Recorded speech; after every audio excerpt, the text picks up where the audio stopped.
उस्तादुल उलमा शेखुल हदीस आलिम रब्बानी फाजिल जलील जामिल महकुल वल मनकुल शेखुल हदीस व तफसीर मखदूम साबे शमसुल उलमा उस्ताद मोहतरम साईं हज़रत अल्लामा साईं क़िबला साईं मुफ्ती अब्दुर्रहमान ठटवी दामत बरकातुल आलिया जी मुख्तसर ज़िंदगी के हालात जो मुख्तसर तारफ़ कंदो हलां। साईं जो नालो साईं मुफ्ती अब्दुर्रहमान, साईं जी ज़ात मेमन ऐं साईं जे वालिद ग्रामी जो नालो साईं हज़रत अल्लामा हाजी अल्लाह बचायो मेमन साहिब। साईं जो वालिद ग्रामी तमाम मुत्तकी परहेज़गार आशिक़ रसूल हुयो।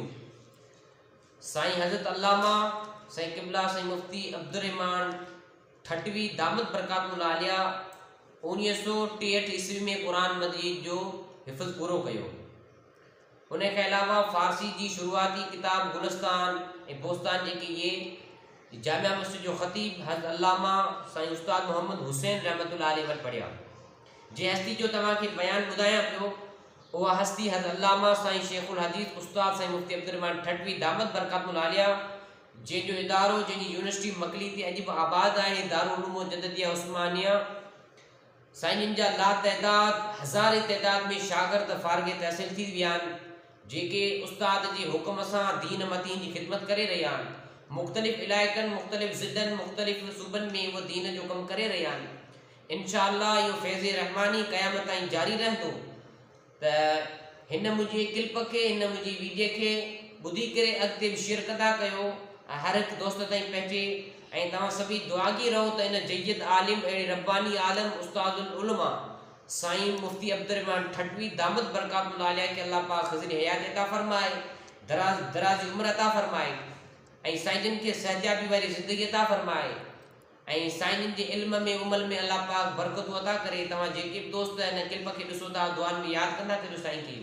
हीअ पासे में जेकी तस्वीर ॾिन मां एडिटिंग थियल आहे उस्ताद साहब जी तस्वीर आहे, त सभी दोस्त साईं जे हक़ में दुआ करो अल्लाह पाक साईं खे शफ़ा ऐं कुदरती अता करे। जय्यद आलिम रब्बानी आलम जंहिं पंहिंजी ज़िंदगी में दीन जी ख़िदमत करे रहियो आहे ऐं करे रहंदो ऐं करे पियो। अल्हम्दुलिल्लाह हिन वक़्तु कसीर तइदाद में साईं जा शागिर्द अॼु बि पढ़नि पिया ऐं के पढ़ी फ़ारिग़ थी विया मुख़्तलिफ़ इलाइक़नि मां मुख़्तलिफ़ शहरनि मां मुख़्तलिफ़ मुल्कनि मां। त असांजे हिन ज़िले ठटे जो ज़बरदस्त आलिम जय्यद आलिम रब्बानी आलिम जंहिंखे असांजे मुर्शिद हज़रत अल्लामा पीर आगा इब्राहिम जान सरंदी रहमतुल्लाह अलैह फरमायो त ठटे में 6 मखदूम थी गुज़रिया, 7 मखदूम साईं मुफ्ती अब्दुर्रहमान ठटवी आहे। साईं ने लक़ब ॾिनो आहे मखदूम साबे यानी ठटे जो 7 मखदूम। तो साईं उस्ताद मुफ्ती साईं अब्दुर्रहमान ठटवी अल्हम्दुलिल्लाह वरी दीन जी ख़िदमत कई, साईं जिन शागिर्द फ़ारिग़ कया ऐं अल्हम्दुलिल्लाह साईं जिन के कसीर तइदाद में उमरा शरीफ साईं जिन कया, हज कया ऐं बेहतरीन तबीयत जा मालिक आहिनि।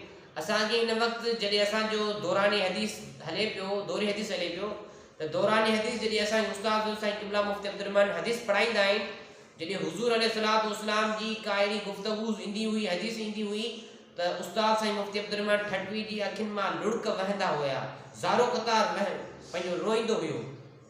ऐं हुज़ूर जी राणी अम्मा बीबी आयशा सिद्दीक़ा रज़ियल्लाहु ताला अन्हा जॾहिं उन जी हदीस ईंदी हुई त हुज़ूर साईं क़िबला मुफ्ती अब्दुर्रहमान ठटवी दामत बरकातुल आलिया उते झूमंदा हुया ऐं अखियुनि मां ज़ारो क़तार लुड़क वहंदा हुया। त वो उस्ताद वो जय्यद आलिम जेके दीन जो दर्द अॼु ताईं आहे त अल्लाह पाक खां दुआ आहे त उस्ताद साहब खे ख़िज़्र हयात फरमाए।